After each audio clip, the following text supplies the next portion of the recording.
begin? So this Time magazine interview with the scumbag, con man, is really chilling. Now, if you... Let's look at this picture. Where is it? How come it's not showing up? Here we go. He looks strong. That's what he thinks. He looks so strong. With that stupid frog face of his. And come on. How far should he go? He should just go. Go, you know? Go Galt. Whatever you want to do. Go. Simply go. Filthy bastard. But that dead-eye look. He thinks it's a tough look. That's his tough guy look. And he thinks he's tough. He thinks that being a racist bitch.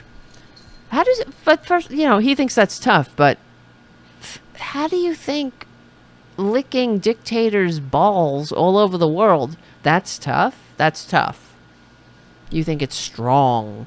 He envisions, according to the Time magazine article, he reveals a vision for an imperial presidency. And remember, this is why we were talking about it earlier.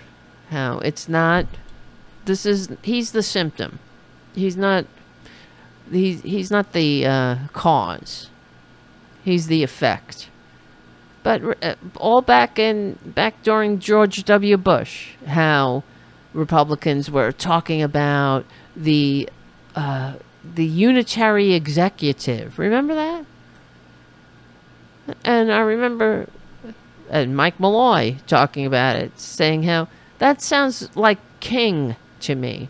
The unitary executive, where the president could do whatever the fuck he wanted without the checks and balances that the founders fought a revolution to install and to create in our government. And they want to wipe their ass with that. Checks and balances? Unitary executive. Well, now we have the imperial presidency, but it's always been the same thing. Republicans hate democracy. They are a fundamentally undemocratic party. Small d democratic. His plans, these are out in the open, and God help us for the ones that he's keeping under wraps because he thinks they're too radical.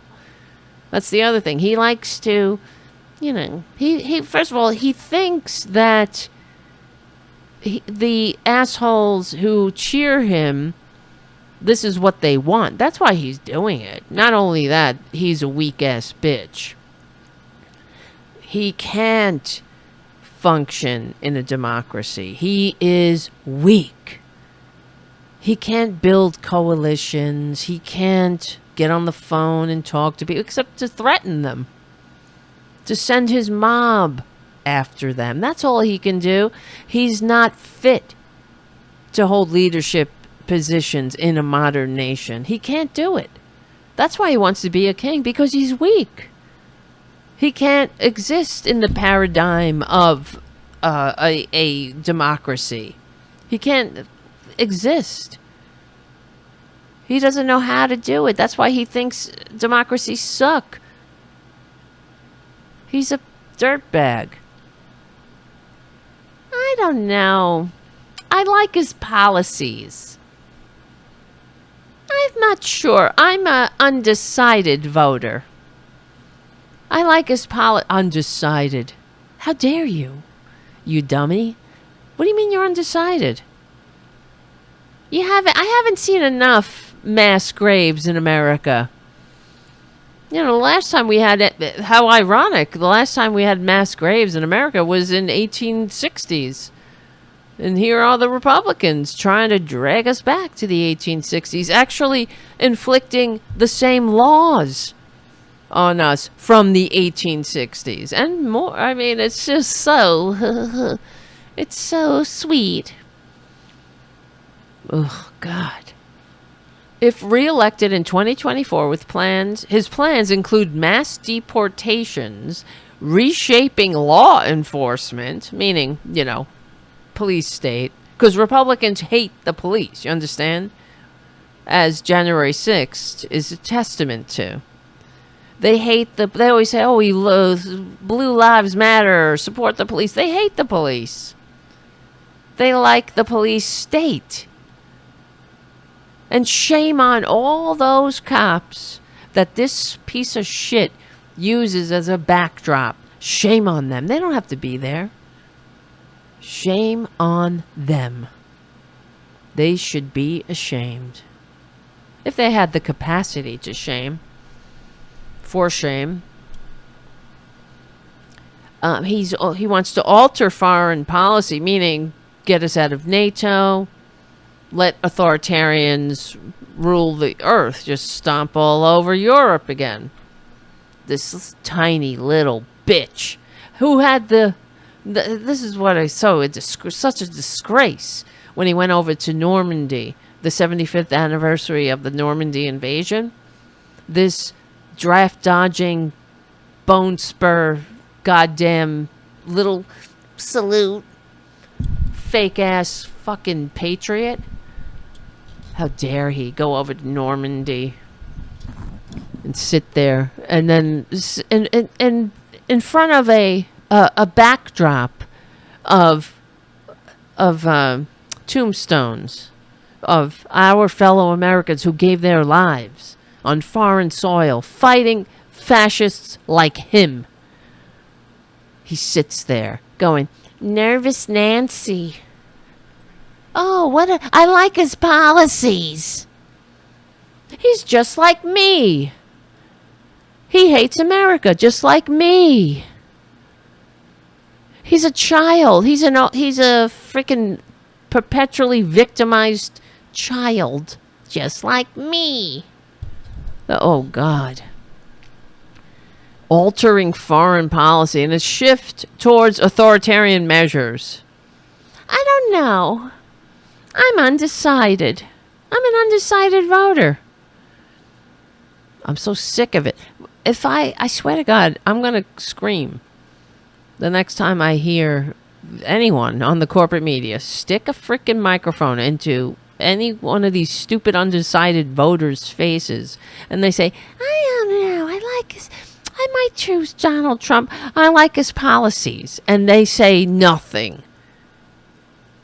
When the question, the follow-up should be, what policies, please? Give me one. You could use your phone if you want. You can Google it. Jesus Christ. How dare they? They should be ashamed. Traitors. Sick. And Margot on the chat says, so many people I know are casually voting for Trump. It blows my mind. Creepy smiles when I try to give facts. Well, facts, facts are pesky things.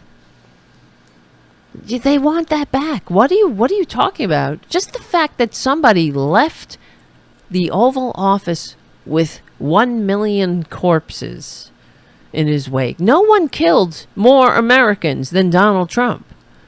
No one. He killed more Americans than every single war we've ever been in combined. His fucking abhorrent lack of leadership left over 1 million Americans dead and tore this country apart. This, once again, what could have been a unifying experience for the American people, like it was for other countries around the world. Except the ones who didn't have to deal with these authoritarian dictator wannabes.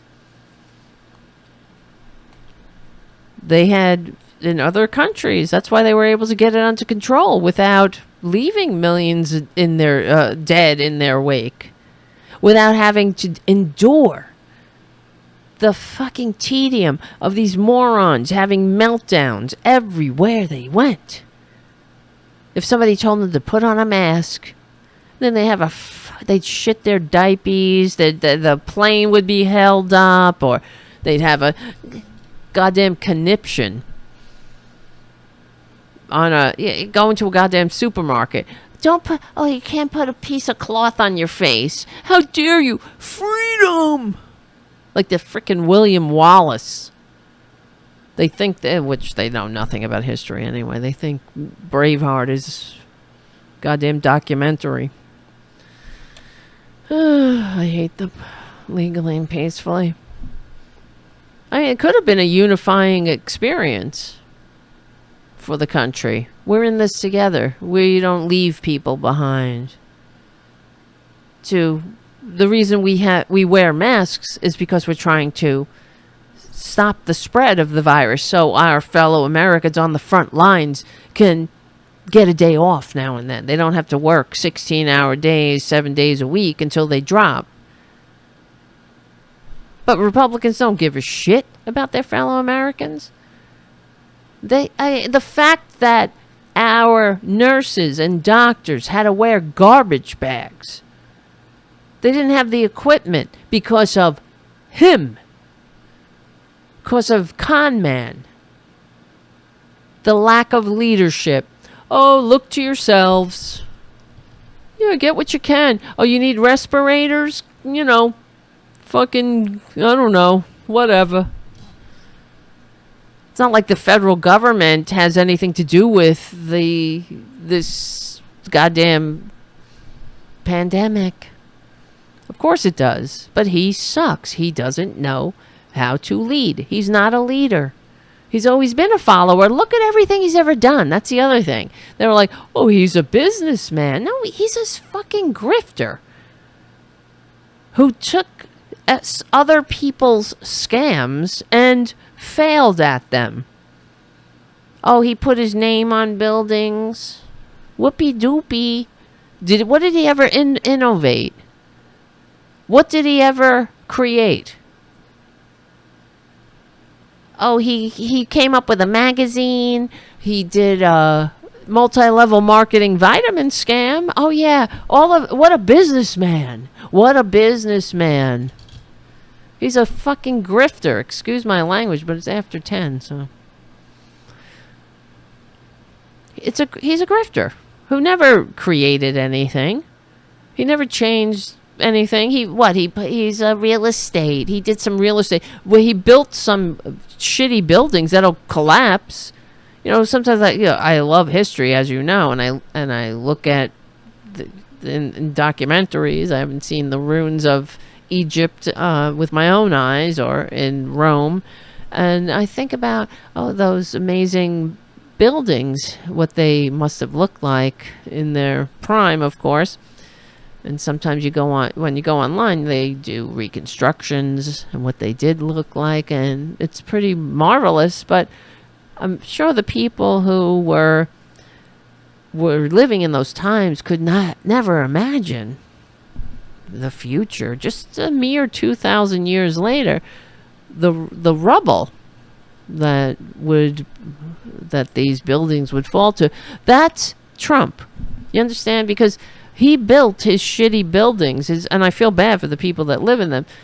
There's standards that Republicans hate, regulation, all these pesky regulations, that ensure that the building you're living in doesn't come pancaking down on your head like they do in other countries. Well, they're doing it here now. Well, bridges are falling. Thank you, Joe Biden, for Infrastructure Week coming to fruition, because we certainly need it. But there are standards that you have to build things to spec. So, it's safety first. And Donald Trump, instead of using steel in certain parts of his tacky buildings, he used concrete. Oopsie. Whoopsie boopsie. Well, money. It's cheaper. And whatever. By the time they crumble, he's going to be dead. That's all he cares about. By the time it comes back to bite whoever is unlucky enough to live there, he'll be nothing but a vomitous stain on our history. Ugh, and everything he touches is like a ripple effect of failure. But that affects people's lives, of course. Well, what does he care? He's a sociopath. Trump envisions radical changes, including deportation operations, potential interference with law enforcement, and reshaping of presidential power. The unitary executive, I guess, that the Republicans were, all masturbating over. Because they hate America. You understand? That's what it is. Oh, yeah, they don't want no checks and balances. Look at that baloney Supreme Court they got. That illegitimate, scummy court. The billionaires' pets. That's all they are. They have no decency. Oh, we're talking about the future. Whether I'm talking about in there, the arguments, whether the con man has immunity for his crimes. He has immunity. Does he have immunity for a coup? Well, maybe. We need to think about this, but I'm not really thinking about this actual case. We're thinking about the future. Let's not discuss the actual case we're actually supposed to be hearing. Because, we want Donald Trump to win. Because, I don't know, so we can inflict our sick, conservative, anti-democratic point of view and shove it down America's throats and make sure they can do nothing about it for generations.